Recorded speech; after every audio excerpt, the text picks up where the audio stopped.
ആലപ്പുഴ കായംകുളത്ത് വാഹനാപകടത്തിൽ പരിക്കേറ്റ യുവതി രക്ഷാപ്രവർത്തനത്തിനിടെ ലൈംഗികാതിക്രമം നേരിടേണ്ടി വന്നതിൽ അന്വേഷണത്തിൽ വീഴ്ചയില്ലെന്ന് ന്യായീകരണവുമായി പോലീസ്. സംസ്ഥാന പോലീസ് മേധാവിക്ക് ആലപ്പുഴ SP നൽകിയ റിപ്പോർട്ടിലാണ് ഇക്കാര്യം. എന്നാൽ കേസ് അന്വേഷണത്തിൽ നിന്ന് SHOയെ നീക്കി. സ്റ്റേഷൻ ജാമ്യത്തിൽ വിട്ടയച്ച പ്രതി സിനിൽ സബാദ് ഒളിവിലെന്നാണ് സൂചന.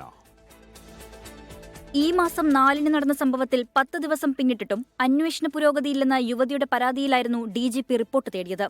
കായംകുളം പോലീസ് കേസ് അട്ടിമറിച്ചെന്നും യുവതി ആരോപിച്ചു.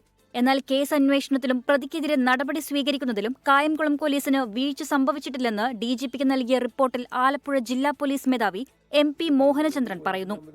സിനിൽ സബാദിനെതിരെ ചുമത്തിയത് സ്റ്റേഷൻ ജാമ്യം നൽകാവുന്ന വകുപ്പുകളായിരുന്നതിനാലാണ് നോട്ടീസ് നൽകി വിട്ടയച്ചതെന്ന വിശദീകരണവും റിപ്പോർട്ടിലുണ്ട്. ഇത് കംപ്ലൈനന്റും പോലീസും തമ്മിൽ ഇതിൽ ഡിഫറൻസിന്റെ ഒപ്പിന്റെ ആവശ്യമില്ല. കാരണം ഇതൊരു സക്സസ്ഫുൾ പ്രോസിക്യൂഷനാണ് നമ്മൾ ഈ സമയം മുതൽ അത് നോക്കുന്നത്.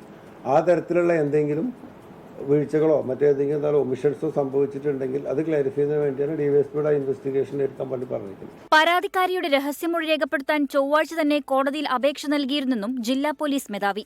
അതേസമയം കായംകുളം SHO കേസ് അന്വേഷണത്തിലും പെരുമാറ്റത്തിലും നീതി പുലർത്തിയില്ലെന്ന ആക്ഷേപവും പരാതിക്കാരി ഉയർത്തി. ഇതോടെ അന്വേഷണ ചുമതലയിൽ നിന്ന് SHOയെ നീക്കി. കായംകുളം DYSPയാണ് ഇനി കേസ് അന്വേഷിക്കുക. എറണാകുളം DIG അരുൺ B കൃഷ്ണയുടെ നിർദ്ദേശപ്രകാരമാണ് തീരുമാനം. നോട്ടീസ് നൽകി വിട്ടയച്ച സിനിൽ സബാദ് ഒളിവിൽ പോയതായാണ് സംശയം. വ്യാപാരി വ്യവസായി ഏകോപന സമിതിയുടെ ഭാരവാഹിയായിരുന്ന സിനിലിനെ പ്രാഥമിക അംഗത്വത്തിൽ നിന്ന് സസ്പെൻഡ് ചെയ്തു. 24 ആലപ്പുഴ.